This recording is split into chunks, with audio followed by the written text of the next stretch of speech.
Muito boa tarde, continuamos esta ronda de entrevistas mensais da Apifarma. Esta é a primeira desde o início da nova legislatura e por isso convidámos o Secretário de Estado da Saúde, António Lacerda Salles. Boa tarde, obrigada por estar connosco. Gostava de começar pela questão dos medicamentos e sobretudo do financiamento de novos medicamentos no nosso país. Como é que olha para esta questão? Bom, antes de mais, muito boa tarde e muito obrigado pelo convite.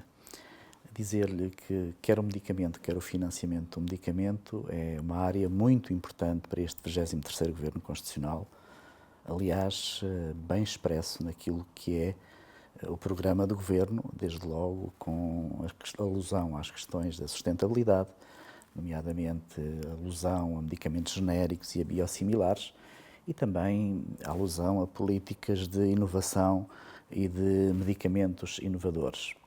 Novos medicamentos e, portanto, fundamentalmente as áreas da sustentabilidade, a área da inovação, também a área da autonomia estratégica, que é uma área muito importante para o país, a importância da participação dos doentes naquilo que é a interação também com esta área da inovação e com esta área da decisão e, portanto, começar por lhe dizer que para este 23º Governo Constitucional é muito importante esta área do medicamento e a área do financiamento do medicamento.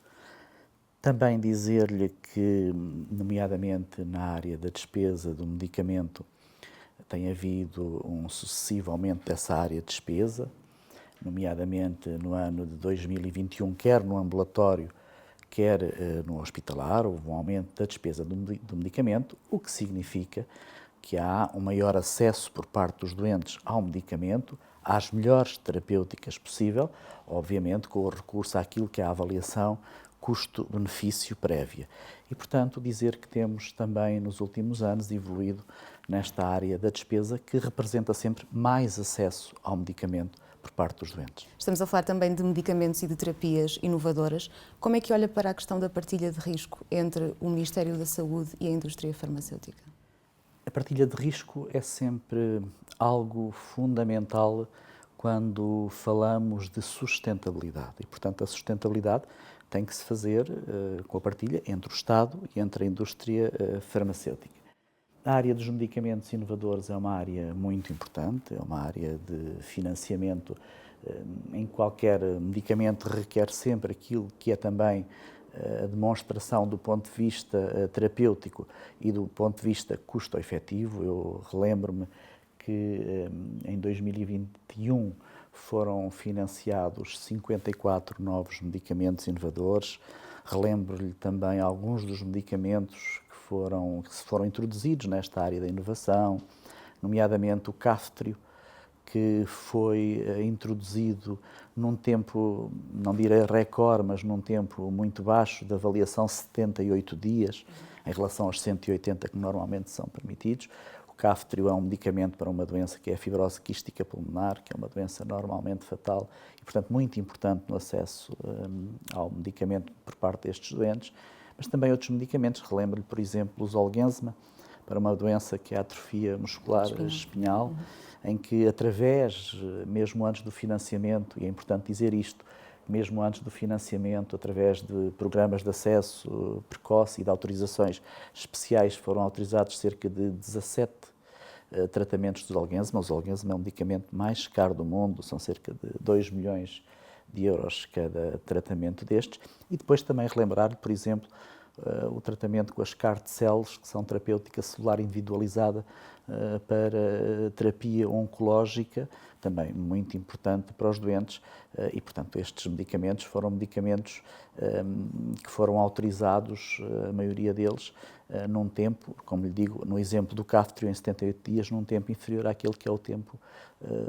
regular ou regulamentar, que são os 180 dias. Portugal tem evoluído também nesta área dos medicamentos. Olhando ainda para esta legislatura, o Ministério da Saúde está disponível para fazer um acordo sectorial para a legislatura que abranja não só medicamentos, como também diagnósticos in vitro? Bom, este acordo com a indústria farmacêutica, vamos esperar que ainda entre o dia de hoje e o dia de amanhã possa ser assinado. É um acordo que vai prorrogar o acordo do ano anterior.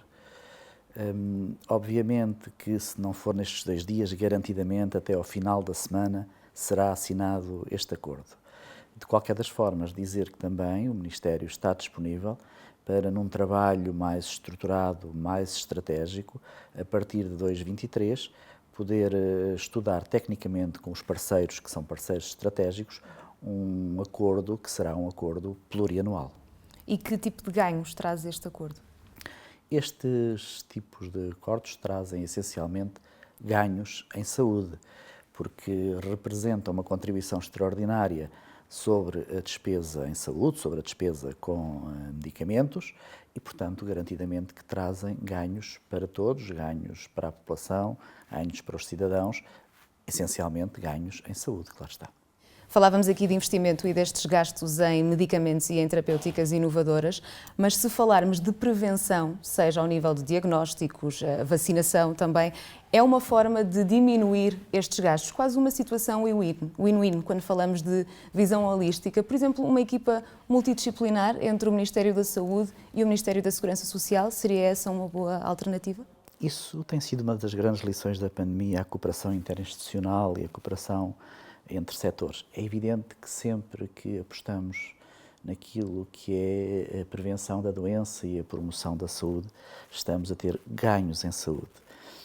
E daí também a vontade deste Governo continuar a investir e reforçar, se possível, a questão da promoção da saúde e da prevenção da doença com um maior investimento. Normalmente, a OCDE investe, em média, 3 a 3,5% nesta área, na área da prevenção da doença. Nós estamos a investir um pouco menos, na ordem dos 2%, e, portanto, temos que fazer, de facto, um esforço para acompanhar aquilo que é a média nesta área, porque sabemos que sempre que atuamos na prevenção da doença e na promoção da saúde, temos, garantidamente, ganhos em termos de saúde, e é isso que todos nós queremos. E esse esforço passa pelo quê? O que é que está a ser um entrave para atingirmos a média da OCDE? Este esforço é um esforço que tem sido, obviamente, feito de acordo com os recursos que estão disponíveis e também com aquilo que são decisões políticas. Investíamos bem menos já há coisa de 7, 8 anos atrás e agora tem vindo a ser feito um esforço no sentido de se fazer esse reforço do ponto de vista orçamental. E, por isso, as políticas de saúde que estamos a implementar para que possam ver esses ganhos de saúde têm, obviamente, que ser acompanhada desse reforço orçamental, claro que sim. Ainda assim, e apesar dessa evolução, quando fazemos a comparação com a média da União Europeia e de alguns países da Europa, ainda estamos um pouco atrás no que toca a esse tempo de espera para a aprovação. Estou a comparar, por exemplo, com países como a Alemanha, a Suíça ou até a Dinamarca. A que é que se deve esses atrasos? O processo é ainda muito burocrático? Sim, talvez, eu acho que temos que melhorar. Muito embora nunca entremos em rankings de países, como nunca o fizemos noutras situações, eu acho que, de facto, temos que melhorar nesta área dos medicamentos inovadores e também aí a partilha de risco é muito importante com a indústria farmacêutica. A indústria farmacêutica será um parceiro estratégico para a sustentabilidade, porque, como sabemos também, os medicamentos inovadores são medicamentos caros, custo-efetivos, do ponto de vista da custo-efetividade e, portanto, sim, temos que melhorar, temos que fazer, de facto, um esforço por melhorar também os tempos. Sabe que muitas vezes estes tempos têm a ver com os recursos que temos também para poder fundamentar estas autorizações e aí deixe-me dar relevo também ao Infarmed, que é um organismo crucial, nevrálgico do Ministério da Saúde. Aliás, bem evidente naquilo que foi a presidência portuguesa, bem evidente naquilo que foi a aquisição de vacinas durante a pandemia, bem evidente naquilo que foi a legislação europeia aprovada, nomeadamente na área das tecnologias de saúde, durante a presidência portuguesa, ou nomeadamente dos ensaios clínicos, também com o arranque do portal europeu.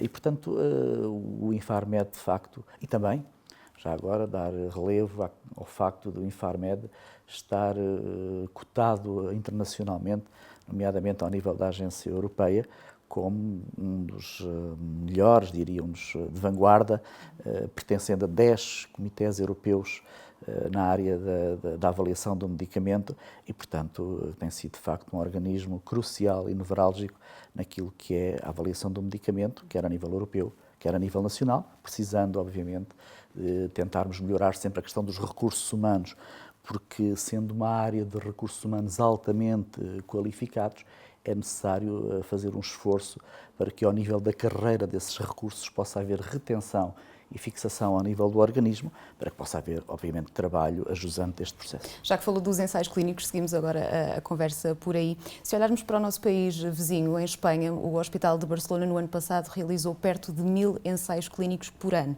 Nós estamos numa média, mais uma vez, um pouco inferior.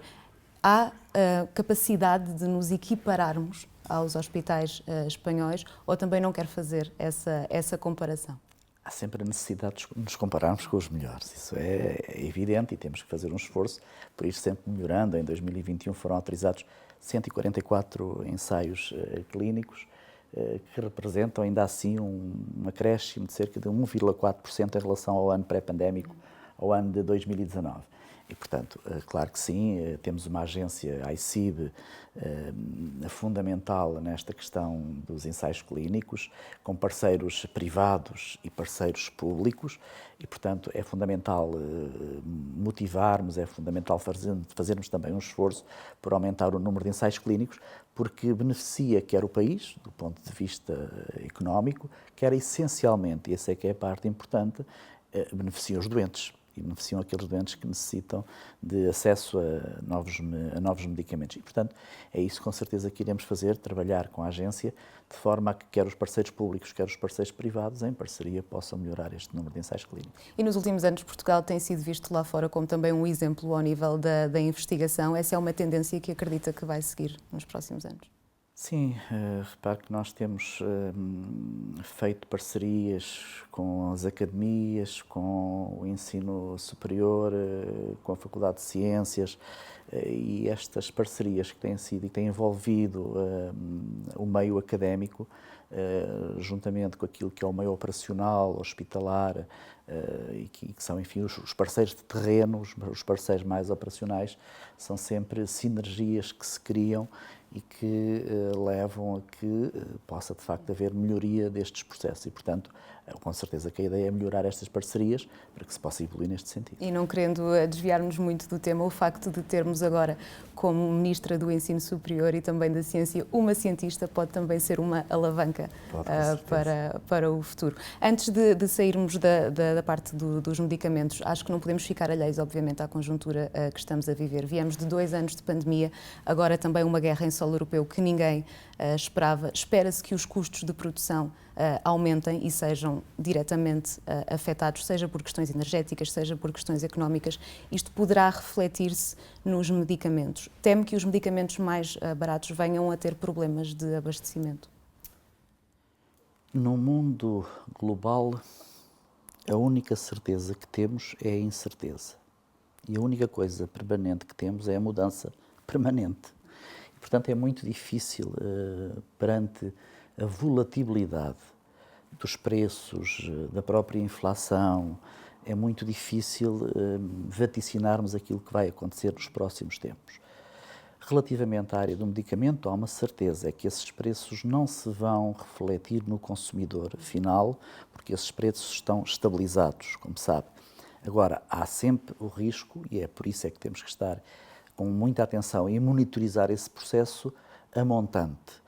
Isto é, naquilo que é a cadeia de valor e que é a cadeia de abastecimento, para que não haja rupturas. E também daí a importância da autonomia estratégica do próprio país e a importância que o país deve dar a essa autonomia estratégica e o Governo, e por isso eu no início lhe falei que no programa de Governo estava bem explícita esta questão da autonomia estratégica, nomeadamente na área dos genéricos, nomeadamente na área dos biosimilares, os genéricos, onde temos hoje uma cota de cerca de 63% e biosimilares, onde temos uma cota de 75%, isto em números redondos. E, portanto, é muito importante olharmos para estas questões da volatilidade ou da flexibilidade e das flutuações da própria inflação para podermos monitorizá-las e ir acompanhando no sentido de que a montante deste processo não haja reflexos que possam depois ser prejudiciais naquilo que são as cadeias de valor e as cadeias de abastecimento. As críticas em relação ao investimento e para onde as verbas são canalizadas vão sempre existir, independentemente dos governos. Acha que a saúde é um pilar estratégico e primordial? nesta legislatura? A saúde é prioritária, como ficou bem demonstrado durante 2 anos e meio de pandemia, e daí os mais de 700 milhões que estamos a investir neste Orçamento de Estado. Se olhar para o período entre 2011 e 2015, houve uma depreciação do ponto de vista orçamental de cerca de 1.400 milhões. Depois, a partir de 2015, obviamente, teve que se fazer essa recuperação e até cerca de até 2021 revalorizou-se o orçamento em 3,2 mil milhões.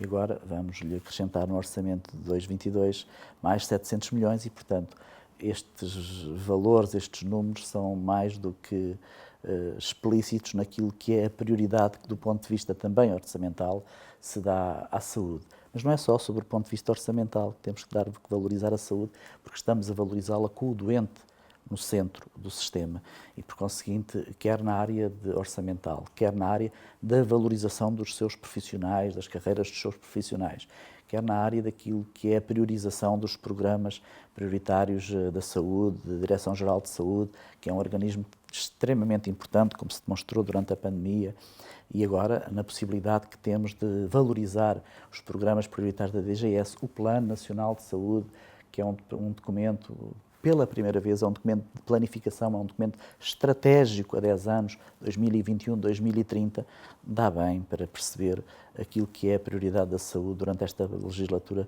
2022-2026.